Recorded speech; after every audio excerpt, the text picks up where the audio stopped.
Of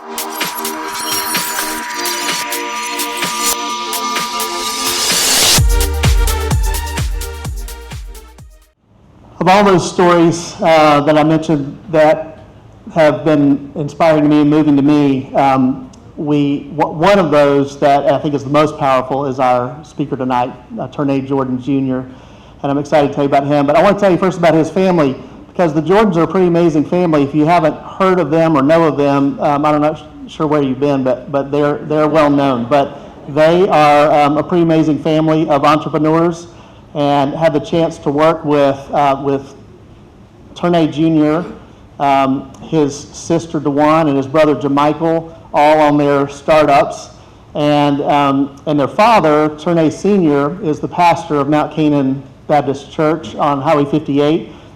He's a good friend, become a good friend, has become and been a mentor to me, and really invested in me and helped me in so many different ways. I wish I had time to tell you more about each person in their family, but he is, and all of them are really amazing people, so I encourage you to get to know them. But tonight, our speaker is Ternae Jordan Jr. Ternae is the assistant pastor at Mount Canaan Baptist Church, but he's also a business owner, and he's a very talented person. He's a musician, sings incredibly well. He plays instruments really well. He writes songs. He produces music. He does video work. He does a lot of different things. And so the talent is definitely there. But he has also, in the process of that, we've had the opportunity and the good fortune to work with him some at Launch. He's helped us quite a bit in a consultative capacity, and helped us with our training and with work that we're doing with groups in other cities. And so that's really had a big impact on our organization, and he has become a real friend. So I'll let him tell you the rest of his amazing story tonight, but I'm really excited. This is a story that you all really need to hear, and so thankful, Ternae, that you're able to share with us tonight. So please come, welcome Ternae Jordan Jr. with me.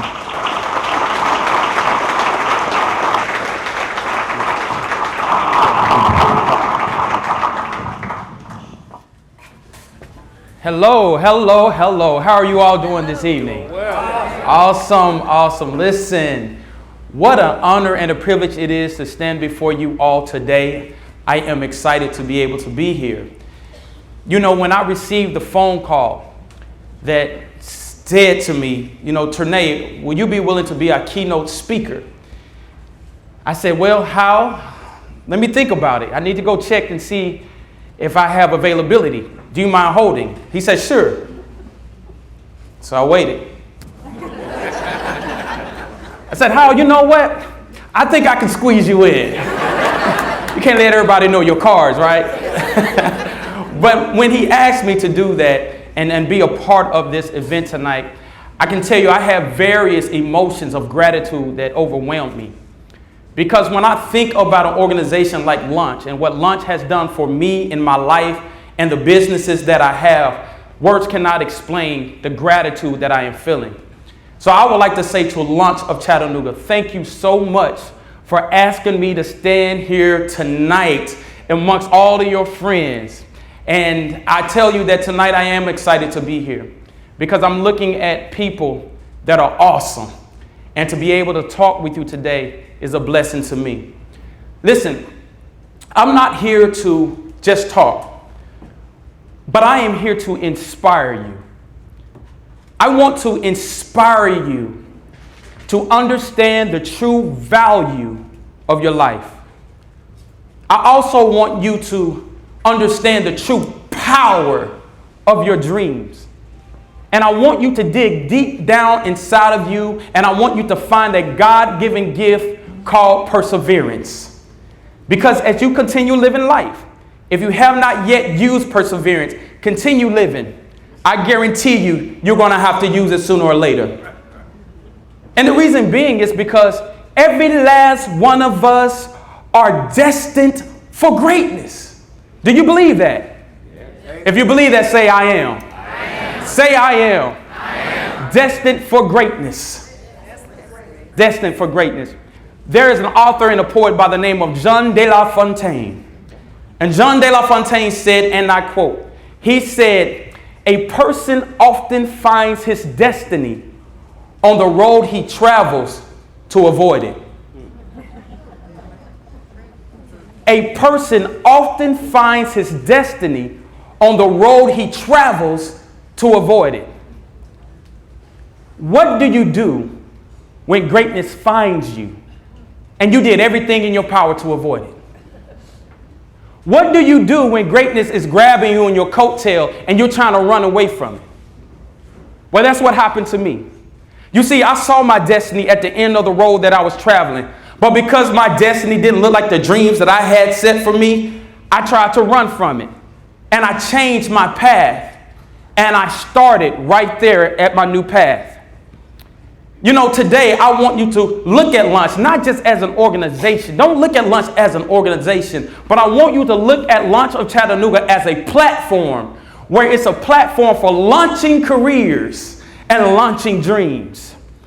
We all have to have a dream. As dream chasers, what we have to do, we have to shoot for the stars.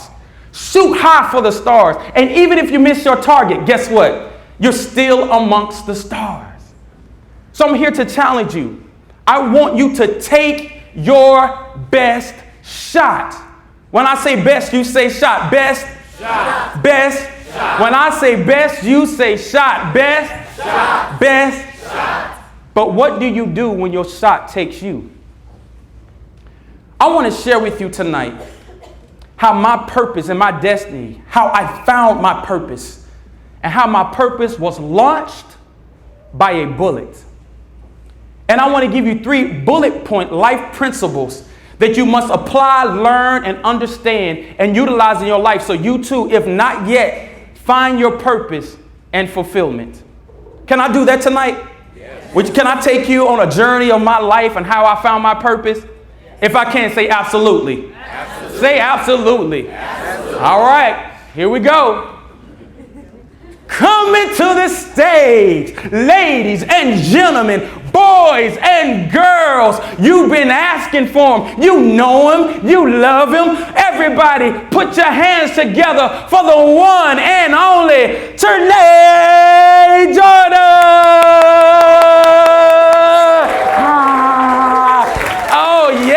And the crowd goes wild. Oh, cameras, paparazzi, screaming fans, stalkers. Yes! Sounds crazy, right? But I wanted stalkers after me. I wanted to be the biggest music mogul in the music industry, and I was determined that it was going to happen. I was going to do everything I can to make sure that I became that music mogul. So much so that I went to my parents and I begged and I pleaded. I said, Mom, Dad, can you allow me to take piano lessons? Please, please, please. And I love my parents. My dad is so cool, calm, and collected. He looked at me and said, all right, I'll allow you to take piano lessons. And he signed me and my sister DeJuan up for piano lessons at a local YMCA. The local YMCA. Young Men's Christian Association. Some of you may have memberships. That membership where you can go and you can swim, you can play games, you can play basketball, you can take activities. That's where they signed me up. And every Wednesday night, me and my sister DeJuan went and took these lessons. And when I tell you, I could not wait to get there because I was excited about it. But this one particular Wednesday, October 27th, 1993, I remember it so vividly. It was a different little Wednesday. It was a little different than usual. I didn't understand why I felt different. I don't understand why it seemed like it was going to be a special night that night. And perhaps it was because it was something that I was dealing with at home before I got there that I haven't shook off just yet. But I wound up figuring out a way to shake it off. And I began my piano lessons. And when I went and took my piano lessons, I went through my scales that we went through and struggled with it a little bit, but it got a little better. And my piano instructor, his name was Gordon Martin. And when I tell you this man is a musical maestro, he looked at me after the lesson was over. He said, TJ, you know what? You did an awesome job today. He said, what I want you to do is I want you to go home and I want you to practice these scales. And when you practice these scales, I want you to come back next week. And if you do good on it next week, we'll go on to the next lesson.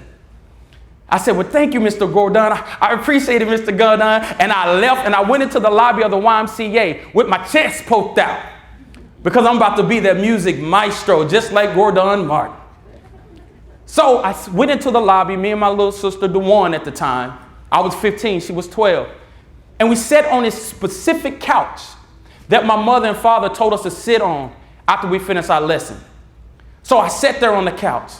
And I pulled out my piano lesson, waiting on my parents, and I began to look at it. And I'm thinking about how great I was that night and what Gordon said to me, and I was excited. And I'm sitting there focusing on my dreams because I could see me getting closer and closer.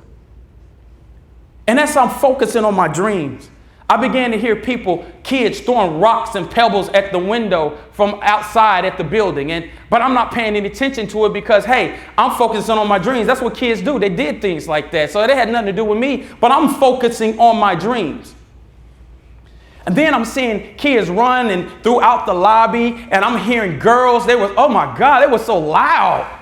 Just loud girls, just loud. But the girls in that community, they were just loud anyway, but I paid no attention to it because I was immune to it. And I paid no attention because I'm focusing on my dreams. But as I began to focus more and more on my dreams and focusing on my piano lesson, my head began to hurt. It began to hurt really bad, and I tried to shake it off, but then the pain began to turn into a migraine.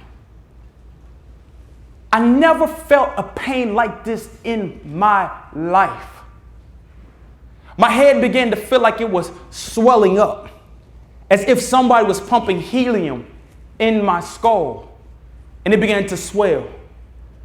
Then my head began to vibrate so violently. I've never experienced this. It actually felt as if someone had a metal baseball bat and they struck a building. And when they struck the building, the baseball bat began to vibrate just like this.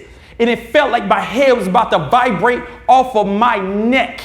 And tears began to run down my face. And then immediately in my right ear, I had a piercing, loud ring in my right ear. It hurt so bad.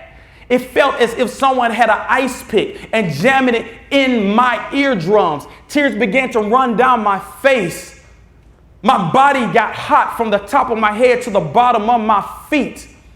And then I began to look around the room, and everyone in the room began to move in slow motion like Neo did in the movie The Matrix.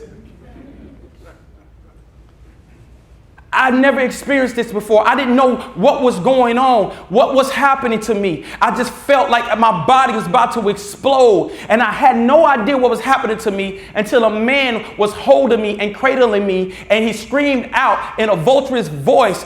He screamed out the truth of what was happening. He said, "Someone call 911.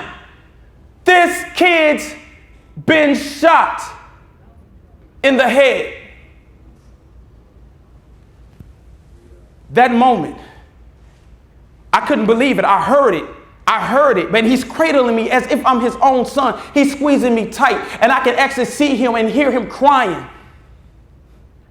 What happens when something happens to you and you don't want to believe that it happened to you? Perhaps you got in a car accident and you happen to wake up in a hospital and you want to know, why am I in the hospital? Or maybe you woke up one morning and somebody that you love dearly died and it began to kill you. What happens when something happens to you and you don't want it to happen? So then I began to realize that the rocks that I thought that was being thrown at the building were not rocks, but they were bullets ricocheting off the building. And bullets coming through the window where one struck me in my head and went into my skull.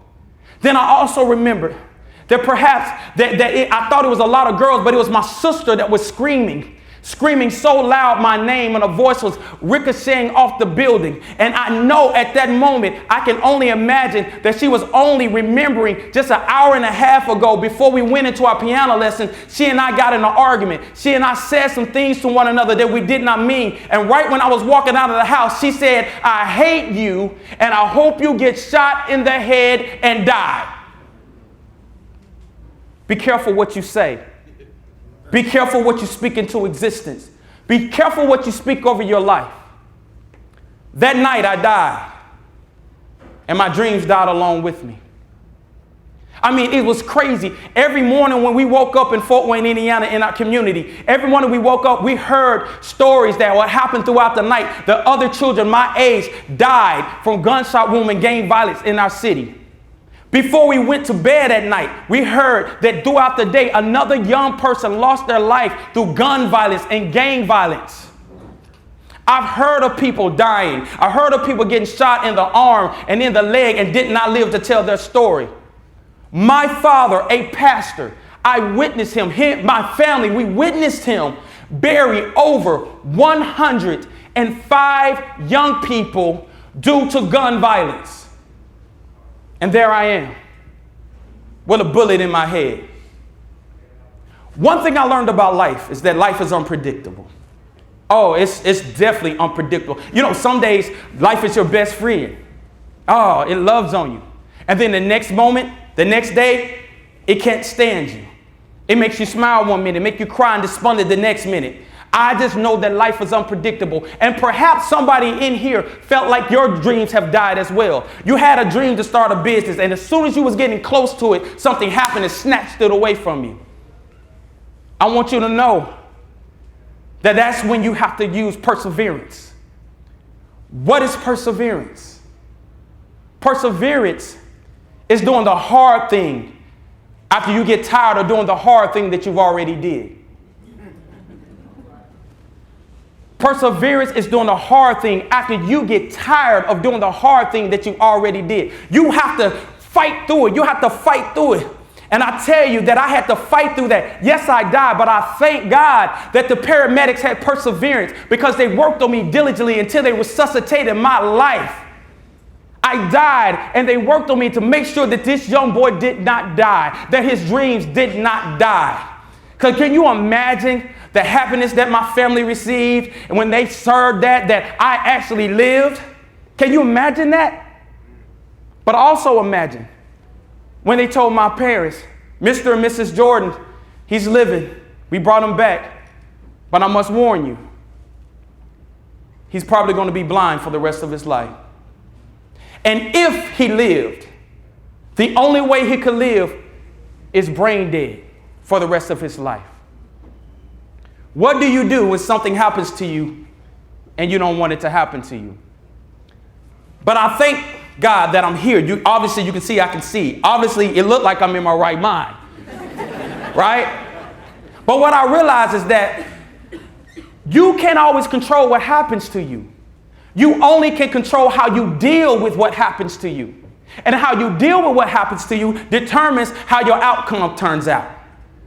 You have to deal with whatever you are dealt. Whatever hand you're dealt, you have to deal with it. I made up in my mind that this is my circumstance. And if my circumstance do not change, then I will change my circumstance. I would take my circumstance. I would look it eye to eye, bald head to bald head, eyeball to eyeball, and I would say, listen, you cannot beat me. You will not defeat me. I would take this circumstance and I would use it to inspire people all around the world and let them know that they too can get through a circumstance. So, I just told you about perseverance. That's the bullet point life principle number 1. But if you want to get to your purpose, you got to get to bullet point life principle number 2, which is forgiveness. As I was recovering in the hospital, my father came in and he sat down on the edge of my bed and he said, son, I need to talk to you. I said, yes, Dad. I said, what's up? He said, I just left the prosecutor's office. And they want to prosecute Shaky. Shaky is the gang member that shot me by accident. They say they want to prosecute him and they want to make an example of him because this is a high-profile case. He said, but I'm coming to see what is it that you want to do. Interesting how tables turn, isn't it? See, Shaky had my life in his hands. And now I have Shaky's life in my hands. So I have to determine, do I want revenge or do I want to give him grace? And I looked at my dad and I said, Dad, listen, I just want to get out of here. I just want to be back with you all. I don't want to be in this hospital. And I said, you know what, Dad? Plus, he wasn't aiming at me. The bullet wasn't meant for me. Yes, I'm a victim. So is he. Yes, you all as my family are victims, but so is his family. So, Dad, I don't want to prosecute. My dad looked at me with this smile, little crooked grin he has. He smiled at me. He said, son, I agree. So instead of prosecuting him to prison for years, he asked the prosecutors, can you sentence him to my church?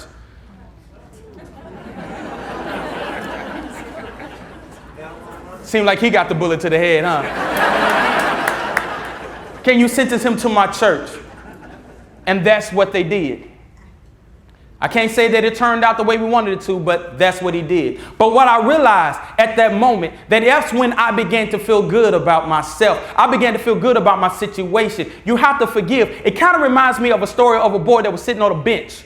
And as he was sitting on a bench, he was kind of, he was in pain. And there was a man walking by. He said, young man, what's wrong? What's happening? What's going on? He said, I'm in pain. He said, wow, what's going on? He said, is there anything I can do? He said, no, I'm sitting on a bumblebee. He said, well, get off the bumblebee. Why are you sitting on a bumblebee? He said, I feel as if I'm hurting him more than he's hurting me. And that's how we do. Don't we do that sometimes? That people hurt us and we try to hurt them back. They told you that you'll never accomplish your dreams and you write them off. They say, I'm going to help you and turn away from you. And we try to hurt people that hurt us. But I'm trying to tell you, you got to get your butt off the bee. Say, get your butt off the bee. Get your butt off the bee and go be what you're supposed to be. Oh my goodness. So last year I sat and I talked with that young man, Shaky. And I said, Shaky, how you doing? He said, I'm fine. And this is what Shaky said to me. Shaky said, TJ, I didn't mean that for that bullet to hit you. I'm sorry, man. That bullet was not meant for you. We said, why did you do it? He said, I was trying to prove something to my friends. He said, but that bullet wasn't meant for you.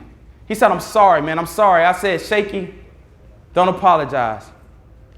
Thank you for pulling that trigger. Because by you pulling that trigger, it triggered something in me. Thank you so much. And do you know it was at that moment where the anxieties that we have held over 20 years was released? Because I forgave. He forgave himself. So I'm going to say this to you before I get off the stage. What I want you to do is forgive those who have hurt you. Do not carry that bitterness in your heart. Yes, they walked out on you, but somebody else is going to walk in your life and it's going to help you get to the next level. Do not hold bitterness. Bitterness is like a cancer. It will kill you slowly. It will kill you slowly. Let go of it. And then also forgive yourselves. Yes, we make mistakes. Yes, an opportunity fell through your fingers, but it's okay. Tomorrow's coming. Just start again tomorrow. But you have to forgive yourself like I forgave Shaky. His name was Shaky, and that's probably why the bullet hit me rather his target. But it hit me. And it took me to my last principle, bullet point life principle, and that is purpose. The mystery of life is not how you exist, but it's what you have to live for. I lost my sight, but now I have vision. I have 2 businesses that are going extremely well. I'm excited about it. I have people that help me. I have people that help me make things more clearer to me, things that I can't see, but now I have vision. Lost the sight, but now I have vision. I had to learn how to walk again. And when I started to learn how to walk again, it was difficult at times. It was difficult at first in therapy, but I had to learn how to walk again. But now I'm running with my purpose.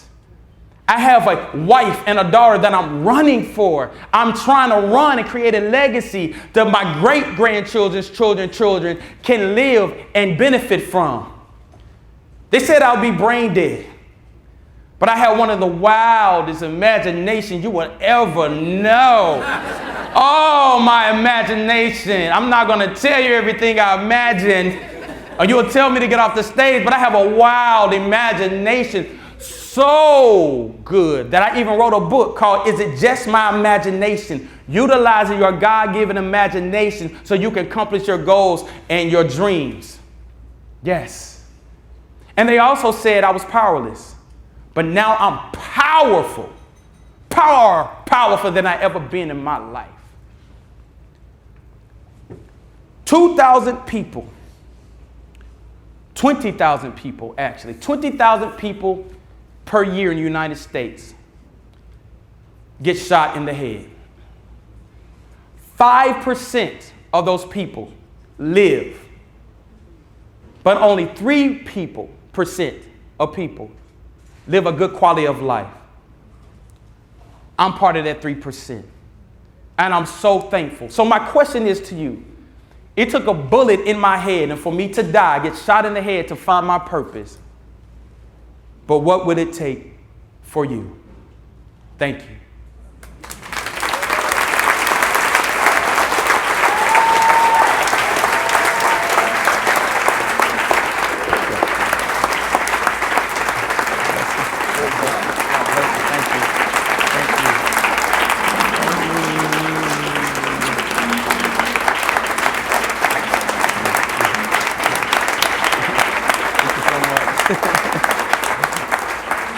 I thought Ternae's performance was powerful. It was passionate. I think he did a great job really inspiring the audience. It was really well done. I was really impacted by his words and his story. A lot of his sentiments resonated with me deeply on a personal level. His comments on forgiveness and on self-empowerment really hit home for me and made me run to the back after his speech ended to come talk to him face to face. I feel inspired. I feel like someone understands what it is like to persevere, and I feel ready to take on the world. I have known Ternae for years and years and years and years, but have never heard the full story. I knew that he had been shot. I knew he had a bullet in his head still, but I never knew the whole story, and he is such an inspiration to us. And what an incredible gift he has been given. And as a believer myself, his family has been an inspiration to me over the years. And the Jordan family is unbelievable. They are unbelievable. And his story has touched so many souls here tonight. Tonight was absolutely powerful. The 3 bullet points that he gave to make sure that your life is impactful is perseverance, forgiveness, and walking in your purpose.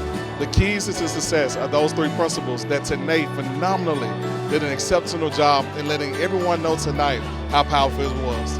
So brother, thank you for empowering that word to giving us tonight. Thank you for empowering the people. God bless you, man. Keep going soaring higher. God bless you. I thought it was amazing. It was so powerful. It reminded me a lot of like spoken word, which I loved. And I loved too that everyone in the room was hanging on every word he said. There wasn't anyone like, distracted or looking around. Everyone was just waiting to see like what he said next, which I thought was really wonderful. I'll tell you what, he did a phenomenal job, and he's got a story that I think everybody in the country ought to hear. It was absolutely incredible. I loved it. It was very inspirational. I thought he was really good, really good. The one thing that stuck with me is perseverance. You think I would have learned that with all this gray hair by now, but I needed a great reminder, and that's a perfect reminder. Yeah, it was really good.